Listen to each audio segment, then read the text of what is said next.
Dans cette vidéo, nous allons voir la fonction de reconnaissance vocale avec ChatGPT.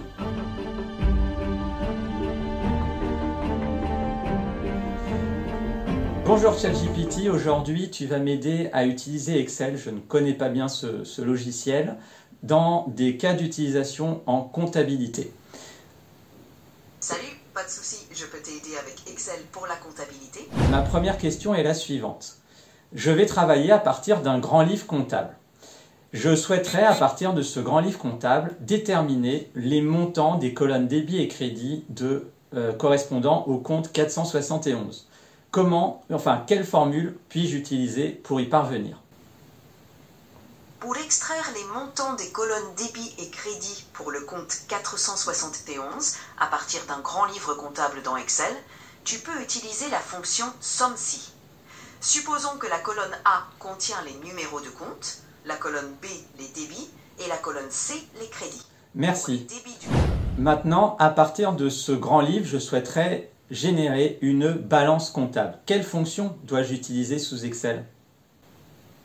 Pour générer une balance comptable à partir d'un grand livre dans Excel, tu peux utiliser un tableau croisé dynamique. Suppose que ta colonne A contient les numéros de compte, la colonne B les débits et la colonne C les crédits. Voici comment procéder. On va maintenant prendre un cas d'évaluation d'entreprise. Je vais recourir à la méthode des DCF. À cet effet, je vais devoir actualiser des flux de trésorerie. Existe-t-il des fonctions sous Excel qui vont me permettre de gagner du temps pour procéder à cette actualisation? Oui, pour actualiser des flux de trésorerie dans le cadre d'une méthode des DCF, la fonction VAN d'Excel est très utile. Je cherche maintenant à procéder à des tests de sensibilité à partir de cette évaluation. Je vais faire varier des hypothèses, notamment mon taux d'actualisation et mon taux de croissance de chiffre d'affaires. Existe-t-il une fonction sous Excel pour gagner du temps? Pour les tests de sensibilité, tu peux utiliser la fonctionnalité tableau de données d'Excel. Elle te permet de voir comment les changements dans une ou deux variables affectent un résultat. Pour ton exemple, tu pourrais créer une table avec différents taux d'actualisation dans une colonne et différents taux de croissance du chiffre d'affaires dans une rangée.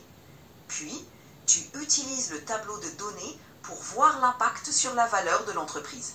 Cela t'aidera à évaluer les risques et les opportunités. Maintenant, ChatGPT, est-ce que je peux voir tout ça en format texte?